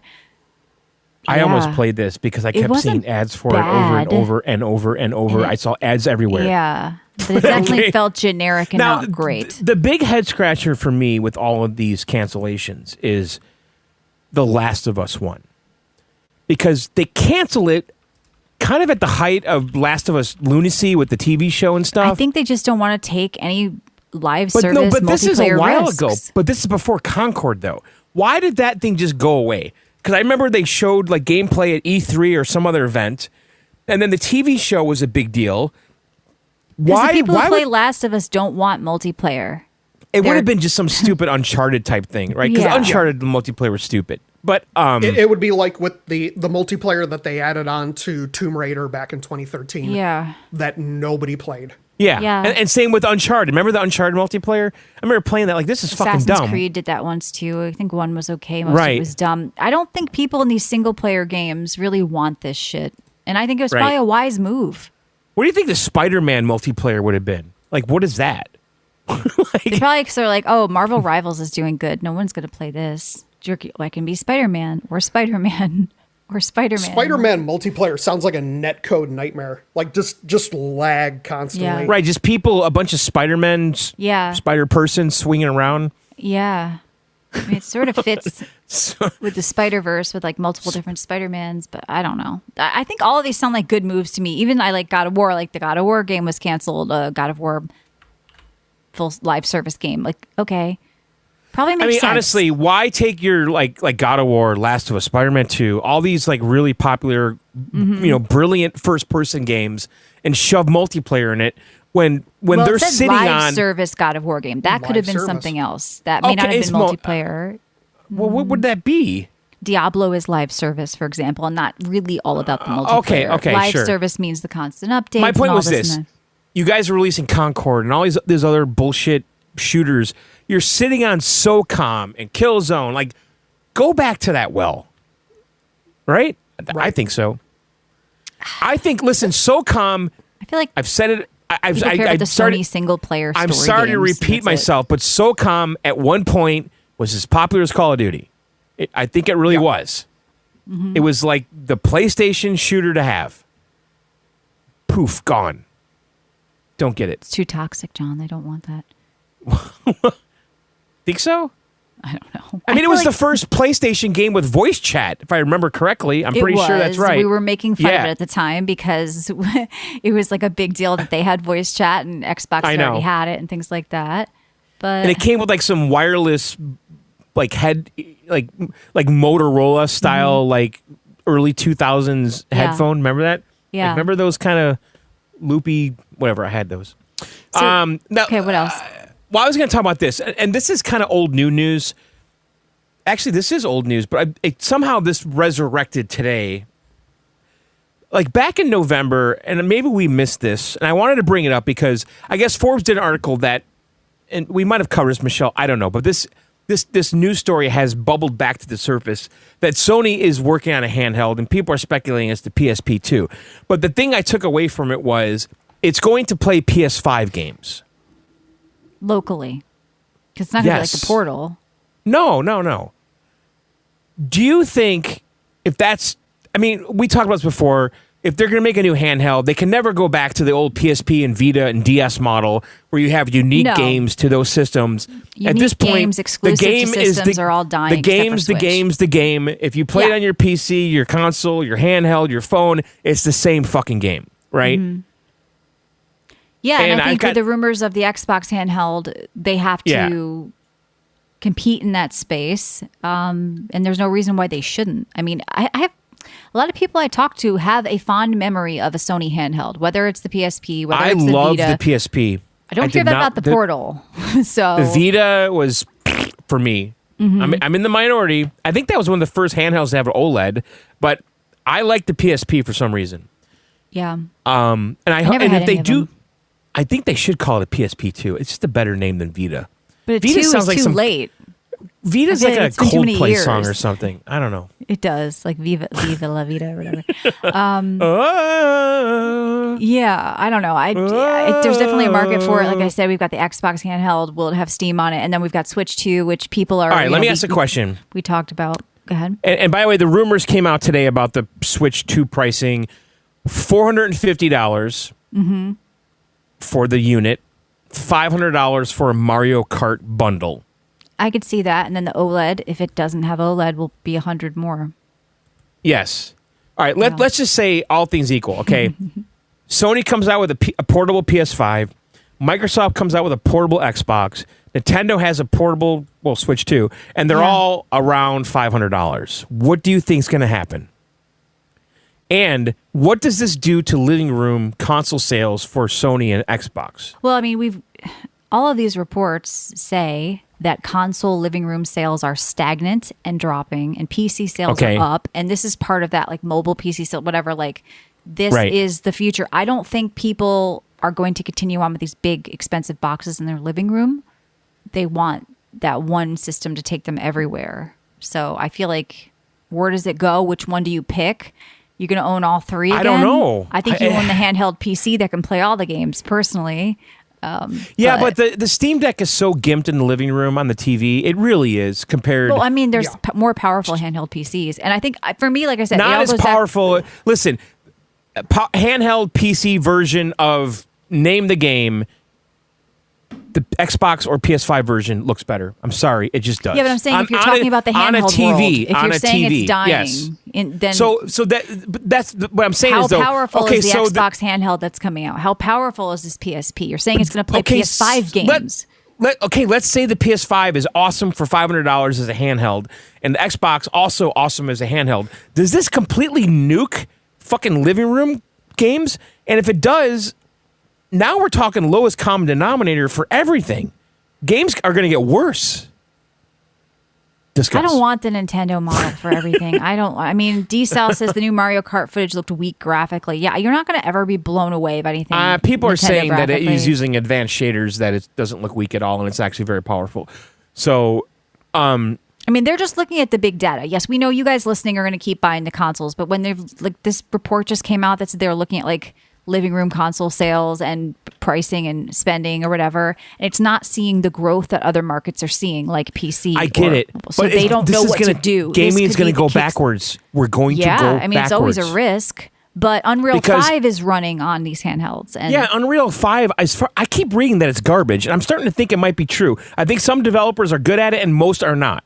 Well, that doesn't make the engine garbage. That makes the developers garbage. The engine is not garbage. Yeah, it's definitely down to the developers. It's I down to the understand this. developers. I mean, Wukong, fine, but a lot of games that have problems and frame rate stutters is that's the usually bad Unreal 5. developers that they don't know what they're doing. Well, there's a lot of bad developers, it seems. Yes, there are, but they better get better at it.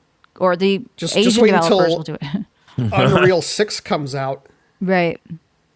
I have a couple friends who are developers who work on games with Unreal, and they were at the Unreal convention.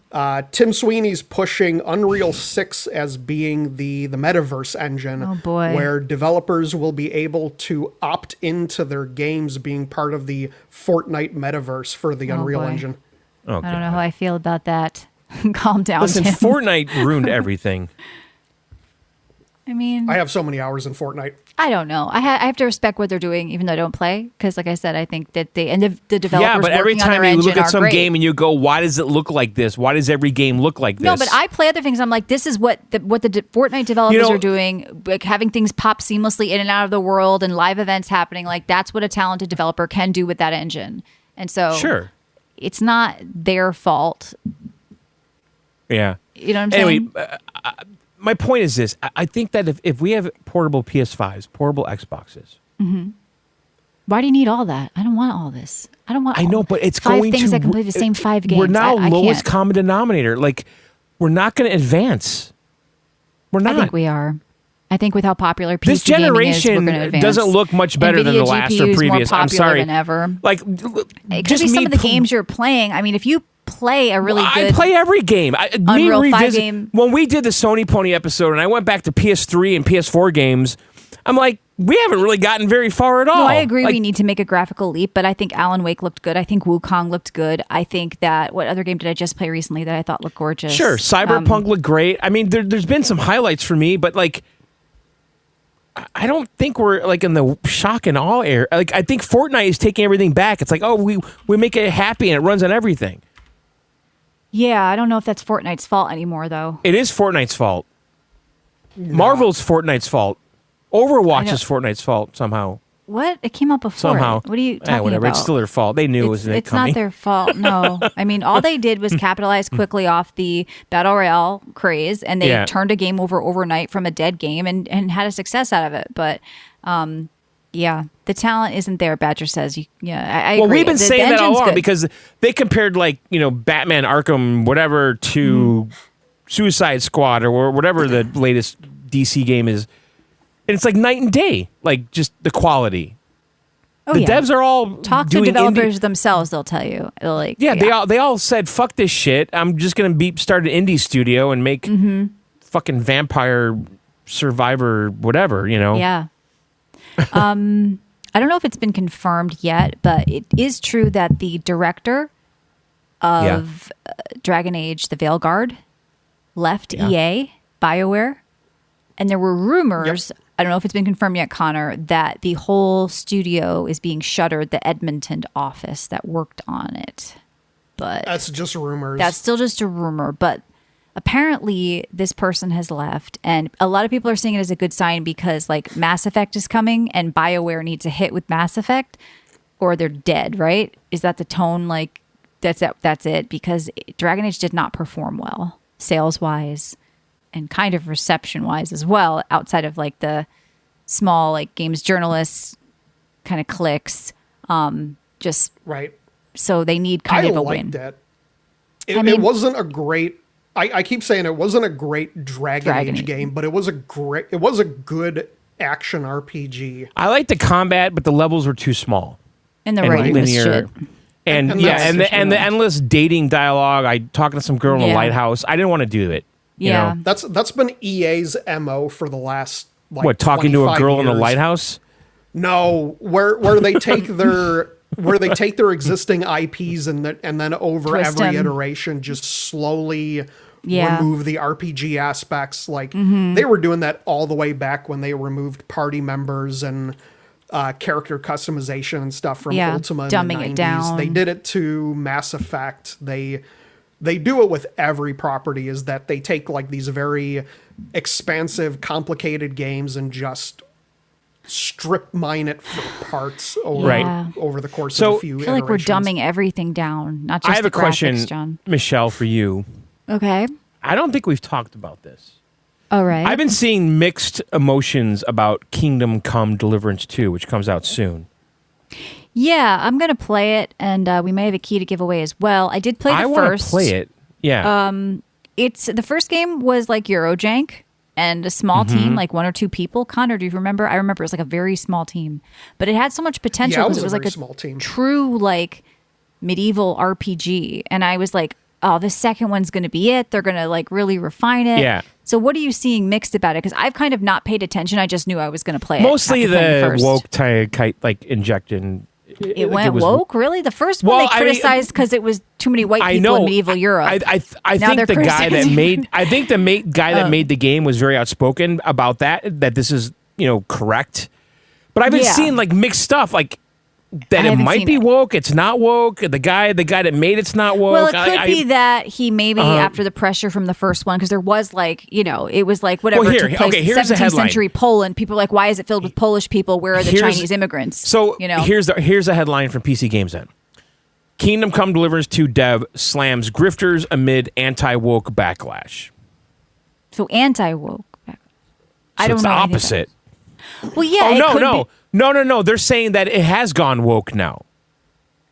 But why? It has like a diverse. It has unskippable unskippable queer romance and stuff like that. Okay. I mean, I don't know if he wrote a character and a storyline and that's all it is, and they're calling it woke because of that. Then that's silly. If there's something else, I don't know anything about it. I don't either, but I've been seeing little things here and there, like this article. Okay, so M2 says it's not that woke; it just has some gay storylines in it, or a gay storyline in it. But I know I wanted to ask you though, because you and I haven't talked about this, and it seems like something you would love, and I actually want to play it. Well, I talked about the first game. I covered it on VGO. It might have been a long time ago, but I like the medieval setting. Like I want to experience it. Yeah, no, we'll definitely be talking about this and covering Connor, are it. you into this? Are you into this series? Did you play the first game? I never got that far into the first game. I felt like it was a little bit too slow for my liking. What is this game like? Is it like a Skyrim? Yeah. No. It was like it was kind of at the first one. It was like an open world RPG, quests and dialogue. I didn't like the idea of playing a game where you swing your sword 3 times and your character is exhausted. Yeah. I mean, it was a while ago, but I remember thinking I liked it and it was cool. When did it come out? Like I barely remember impressed that this. one person like did it or whatever, but I hope they refine a lot of they had the gem. Oh, it's not that old. It came out in 2018. First one. Well, I played and talked about it. I don't know. I don't remember. We do a show for 20 years. Okay, so it's not that old. You don't remember something that's not that old. Us talking about it. Well, it's 7 years old. Okay, so okay. All right. Well, I hope we cover this because I want to play it. We will. It comes out soon. I'm getting it anyway. Out soon. Yeah. I know. It'll be good. I'm curious to see what they do with the second one, because I think I remember quitting halfway, like before I finished, because I was like exhausted by something, and it could have just been like I was like just a little too janky or like a little too slow, like Connor's saying. But we'll see what they do with the second one. I haven't looked into like what they're changing, continuation, but you can get like CD Keys has the first one I think for like $5 or something right now, or something super cheap. But I bet you this is in my Steam library and I played it and I don't even know it. I think they sent us keys, so I think you may own it. Yeah, it's $7 right now at $6.59 Kingdom Come Deliverance Royal Edition, or $5 for the regular edition on CD Keys if you want to play that first one before the second one comes out. And they got the second game for $45 right now, so yeah, you can pre-order. And I'm curious about it, and You get some bonus quests too. Well, this might be kind of a surprise game. I think I just have a feeling about it. You do? You think it's going to be good? I might GameFly rent it. All right, good. Well, we're going to cover it. You're still doing GameFly? Yes. I think we had this conversation before. Yes, we did. We have it every time. I'm the only customer at GameFly. It's also how I'm going to get my Switch. Oh my god! Wait, you're getting your Switch from them? I got my PS5 from GameFly. They had they got a stock of PS5s back when they were. Dude, this is a life hack. Don't say this too loud. They got a you stock figured of PS5s something out back when they were impossible to get. GameFly, you had to be a subscriber for like 4 months. Oh, this is a life hack. Them getting the stock. Okay. And when I got it, GameFly's stock they had the PS5s in stock for 10 hours. No shit. And this was when Sony Direct was still selling out, like you couldn't even get into queue. Well, I joined fucking GameStop Pro to get mine. I got mine because I lost a bet with myself. Because I saw that they had it in stock before I went to work, and just kind of jokingly, I was like, if I get back from work at 3 and it's still there 6 o'clock and it's still in stock, I'll buy one. And then I got back from work and they were still in stock. All right. It's a good tip. Genesis, be right back signing up. But you it's do not it for a 4 tip. months. It's a life hack. I'm holding out hope that they get a stock of Switch 2s, Why because can't that's how I'm that? going to get mine. All right, hold on. Good correction here from Ratchet. Kingdom Come Deliverance 1 was made by a team of 40 people on a custom version of the CryEngine 3, and now they're even bigger and have an even more modified version. So it wasn't just a few people, 40, but it's running the CryEngine news. still, the Crysis engine. Now they're even bigger and have an even more modified version. So good. The team is bigger, so the game's going to be better. To say that. Michelle. I know. Well, he was doing some research. Thank you for the correction. Hello, yes. Hi, I just want to talk about... what else is going on, John? Phil is giving us a pretty good game that I hope we talk about. Well, I think I know what you mean. Sniper Resistance on the 30th? Yes. Yeah, I like these sniper games. Sniper Elite. I know. I like the one that took place in Italy. Game Pass? Sniper Elite 4. Yeah, Sniper Elite that's Resistance. a new game. Yep. I mean, Phil is delivering the goods. Is he? Well, this is a brand new game that's coming out on January 30th. It's Game Pass day 1. Okay. And I'm looking forward to playing it. You're going to play it, right? We're having Ben Heck for on sure. that week, I think, on the 4th, too. Okay, so, good. Yeah, Good. jump on in. Maybe I'll try it. And there was an article. The headline, I think, is funny because it's a Newsweek article. And I saw this in 2 places. They pushed it on my phone in my feed, and I saw it on the PC today looking for news. A new report says Microsoft's acquisition of Activision Blizzard has not been helpful to Xbox Game Pass, and it hasn't really increased the subs. But does it fucking matter? Believe it. Think of how much money they've made. They don't care if they get more Game Pass subs. Just owning Activision Blizzard. Think about the Call of Duty sales or the King's and the mobile division or the World of Warcraft subs. subscriptions. And so they had this big kind of, people are calling it a hit piece, on Xbox Game Pass numbers. I'm saying, does Microsoft even give a shit about the Game Pass numbers? If they're making so much money on the properties. But no, they do. But listen, that's their business model going forward, without a doubt. Okay.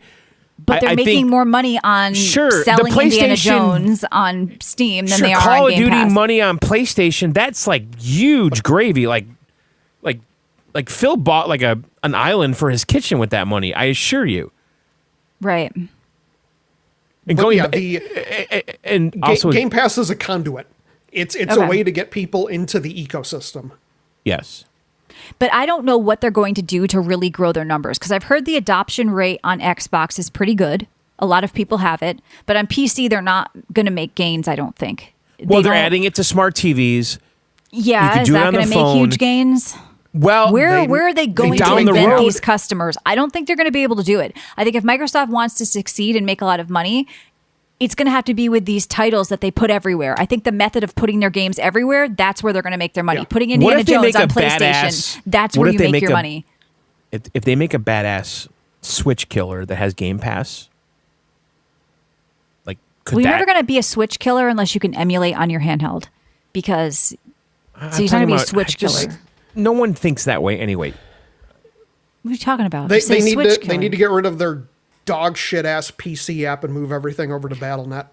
I'm getting used to that stupid app. I also think they need to talk to Gabe and get a version on Steam, even if they give him a cut, because I've offered friends of mine free codes to Game Pass to try a game with me, and they're like, I'm not installing that shitty app. And that's the majority of PC gamers feel that way.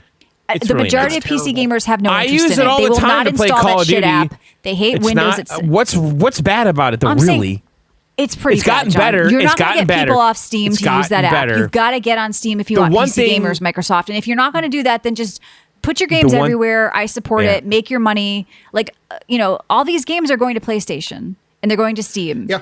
So that's where Microsoft has a chance. If they can make games like Indiana Jones, which people love and it's well received, or like look at Doom, right? The next Doom looks fucking badass. Looks tits. It's gonna be great. Yeah, put it everywhere, make your money. You're gonna have more success doing that than trying to hawk Game Pass in LG TVs.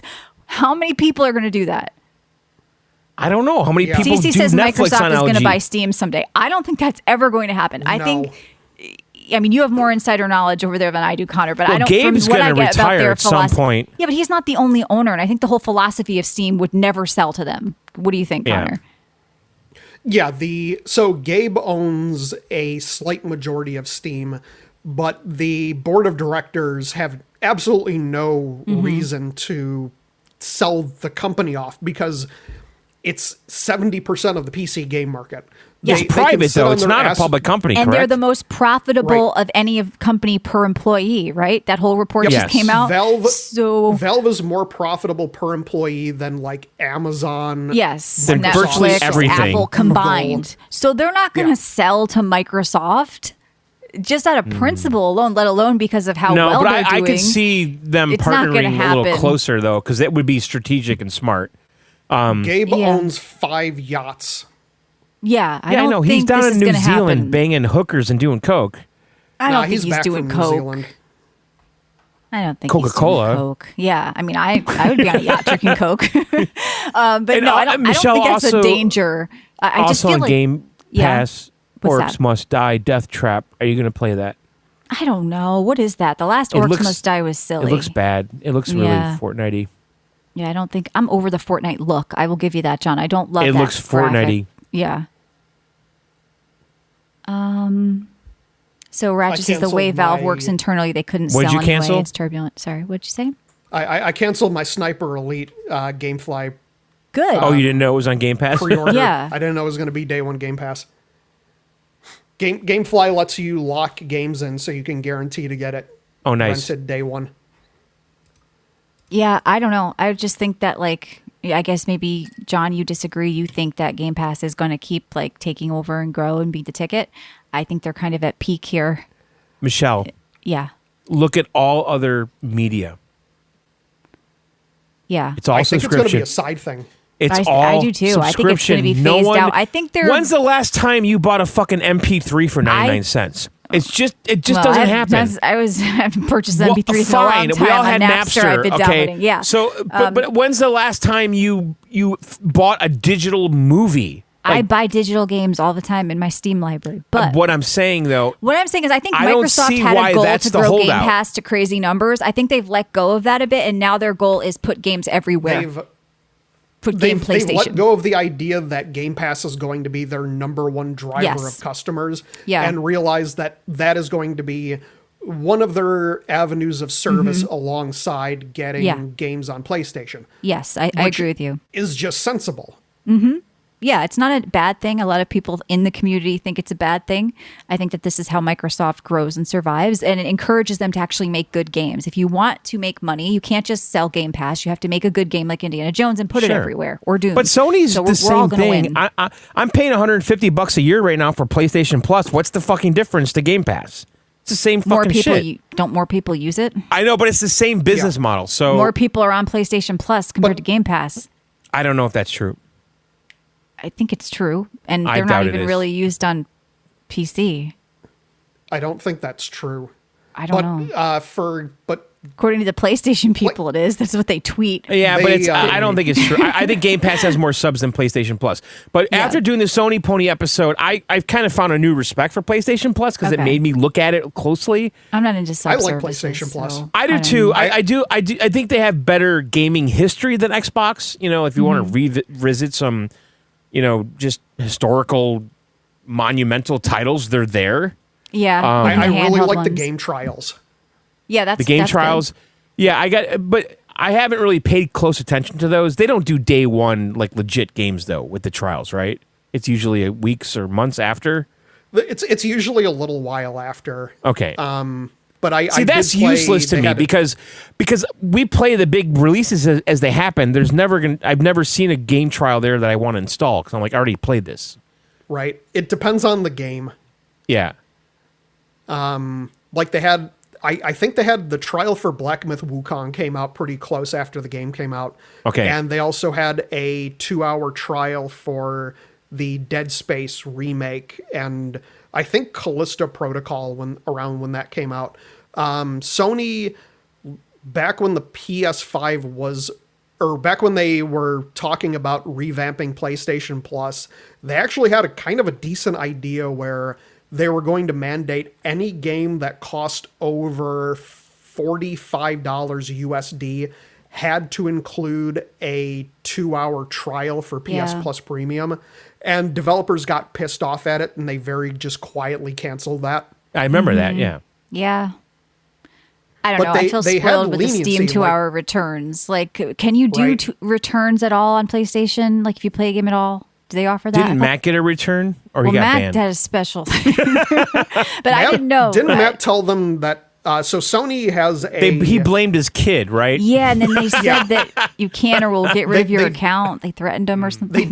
They do a one-time courtesy. Oh, okay.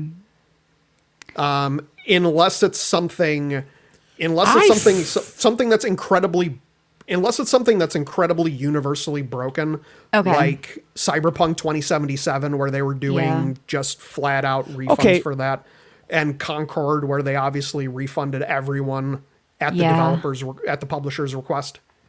Okay, I'm pretty sure I refunded an Xbox game once.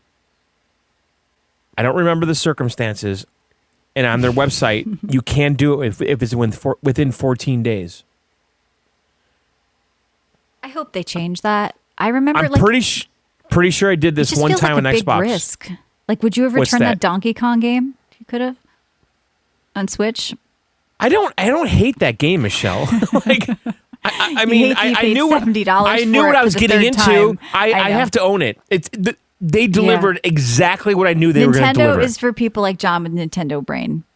Like now that the Switch 2 is coming out and it's backwards compatible with the Switch. That's good news. Yeah. Everyone should jailbreak their Switch. It's a good idea. Or, because now you don't need it connected to the internet, because any of that stuff you could just do on the Switch too.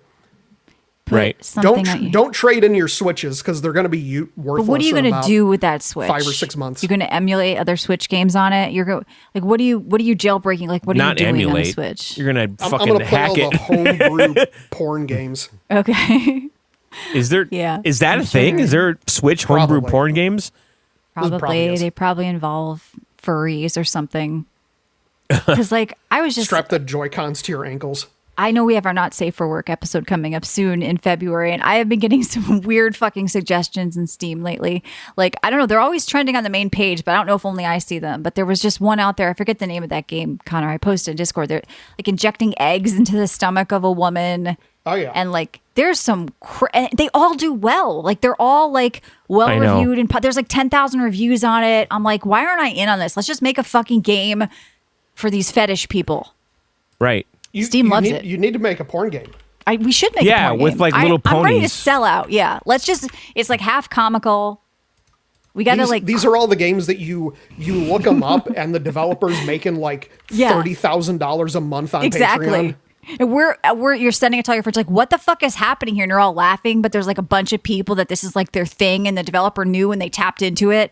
Oh, egg insertion. Yeah, that's a thing. It's very popular in Yugoslavia. It's not even existing anymore. No, but it's I don't even know what I'm looking at anymore. But every time I look these games up, they're more popular than half the games we talk about on this show. So I think it's going to be. They're all very well reviewed. They are. I'm sure there's plenty of viewers of this show who learned the idea of cockvore after John played that. That's right. Yeah, you were the one that suggested that big dick game with the suction. The Metal Gear Solid game where you absorb enemies into your dick. Oh yeah, that's right. the best ones I played were like the one with the little ponies, and then that hotel with the cow and the horse. I mean, it's a fun world. I look forward to that show every year. We always literally fucked a little pony like in a bedroom. It was pretty graphic. I did get put in a cage in an airport too by a woman. What are you gonna do this year? I don't know. Well, my complaint the last couple of years is that they're not innovating beyond the stuff we played the last couple of years. Maybe there's new stuff. I'll look again. There probably is. It's a huge market, and I got to give it to these people if they're putting this out because they're always popular, and we'll see what we come up with on February. All right. I think it's the week. Was it 2 years ago that you played the Hitler BDSM game? Yeah. Oh yeah, he played that one too. I definitely played that. Yeah. So stupid. But that's another. But the thing is, that was another game that was trending on Steam. If you remember that, yeah. They're hugely popular, so whatever. I like that about Steam. Right, you never know what you're going to see. All right, so thank you so much. Now, Connor, before we get out of here, of course, you do run MMO Fallout, but also you post YouTube videos. Jomali, how do you want to give that out? Because you were just talking about your Steam Deck review. Yeah, Jomali. It's Jomali. I have a video series called Crap on Deck where I talk about games on the Steam Deck. I do a lot of rental videos, and I post a lot of very poor quality comedy video clips on as shorts. Good. And also, Ratchet says your TikTok. Do you have a TikTok? You're doing like sketches or something? What are you doing? I have a TikTok. It's just at MMO Fallout. Okay. Well, good. And you're also it's the same videos that I post as shorts. So. Okay. Yeah, YouTube Shorts, they're pushing them. I have the bar blocked on my PC. I just have the whole thing hidden, but I need to check them out cuz I hate short form content. Most of the shorts that I see are clips from longer videos. Yeah, but now they're taking over. I do 1 minute long demo reviews because I don't think a review of a demo should be more than a couple of minutes. Mhm. No, that's I like smart. That. That's cute short form. I did turn my audience against me over December by having a video clip of the Fortnite Skibbity toilet merchandise crossover.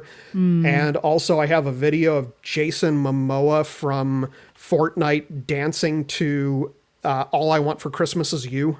Pissed off. So you have a bunch of 8-year-olds watching you? Just hate watching you now. like who would get mad at that? I don't know. I know I wouldn't. Yeah. Well, and also you're a mod in our Discord, O'Malley, so comes down and say hi to Connor. And he's a knowledgeable guy. He's our Real Games journalist, and he's usually got some good answers or takes on stuff. So thank you for joining us. Of course, you can win Helldivers 2 in our Discord this week from our sponsor, cdkeys.com. And also those Gunnar glasses from Gunnar Optics inspired by Tony Stark. It's not Gunnar, it's Gunnar Optics. It's Gunnar. Don't get mad at us. Go into your optic guy and go, I'm looking for the Gunnar. Gunnar. No, that also sounds like I also threw in a link to my other website, vidjamagames.org. I'm not even going to game. You got a Vidjamagames. I look about Gunnar. So check us out at VidjamagameOutsiders.com. You can support us for $1.99 on our app and get weekly bonus shows as well as the entire back catalog. That's right. Or come down live on Tuesdays from 9 to 11 p.m. Eastern on twitch.tv/John and Michelle, where we just streamed None Holy and Idle Fishing. And I think that's it. Let's get out of here. All right, guys. Thanks for listening and on subbing. Go to videogameoutsiders.com and sub. Go to twitch.tv/John and Michelle. All right, Michelle, bring it. I think we're done. We'll be back for 889 next week with one of our first official submissions to be a third host. Bill. That's right. Next week. All right, guys. We'll see you very soon. Video Game Outsiders out.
just wanna believe you. I just wanna believe in you. On and on and on. I just wanna believe you. I just wanna believe